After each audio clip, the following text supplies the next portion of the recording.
Madanpur union উলামা পরিষদের স্বনামধন্য কোষাধ্যক্ষ মুফতি মোহাম্মদ ইব্রাহিম খলিল ফারুকী। মুফতি ইব্রাহিম খলিল ফারুকী। নাহমাদুহু ওয়া নুসাল্লি আলা রাসূলিহিল কারীম, আম্মা বাদ। মুহতারাম হাজিরিন, আমাদেরকে কার্যকরী ভূমিকা নিতে হবে। আমরা বারবার রাস্তা নেমে আসি, প্রতিবাদ করি। আমাদের যে করণীয়, 1 নাম্বার করণীয় হলো দোয়া করা। সব সময় সব দোয়া সব জায়গায় কাজে লাগে না। 1 নাম্বার দোয়া করা, 2 নাম্বার তাদের পণ্যগুলো বর্জন করা। বিশেষ করে আমি যুবকদেরকে বলবো, তোমরা 5 থেকে 10 জনের একটা টিম করে ইসরায়েলি যে পণ্যগুলো আছে এগুলো লিফলেট আকারে নিয়ে আসো, আর তার বিকল্প হিসেবে আমাদের বাংলাদেশি পণ্যগুলো একই লিফলেটে নিয়ে আসো।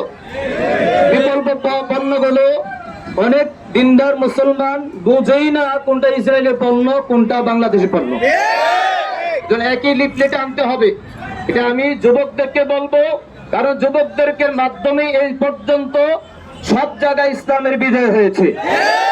5 থেকে 10 জনের টিম করে এগুলো অর্থ তোমাদের জন্য সংগ্রহ করা এটা কঠিন ব্যাপার না, এটা আমরা ভালো করেই জানি। যে কোনো মাধ্যমে অর্থ সংগ্রহ করতে পারবা লিফলেট আকারে।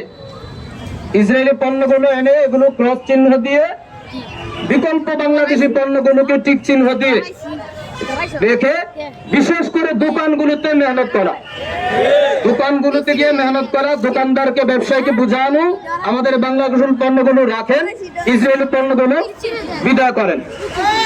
3 নাম্বার, সরকারের প্রতি আমাদের দাবি থাকবে আমাদের এই বাংলাদেশে ইসরায়েলি পণ্য যেন রপ্তানি না হয়। সরকারের প্রতি আমাদের উদাত্ত আহ্বান। 4 নাম্বার, মুহতারাম হাজিরিন, এই ইসরায়েল ইহুদি বাহিনী দ্বারা 17 রমজানে মুসলমানদের উপর আক্রমণ করে তারা প্রমাণ করেছে এই যুদ্ধ এটা কোন দেশের সাথে এক দেশের আরেক যুদ্ধ না। এই যুদ্ধ হলো মূলত ইসলাম বিদ্বেষী যুদ্ধ, মুসলমানদের বিরুদ্ধে যুদ্ধ। 17 রমজান মুসলমানদের ঐতিহাসিক দিবস, বদর দিবস, বিজয় দিবস।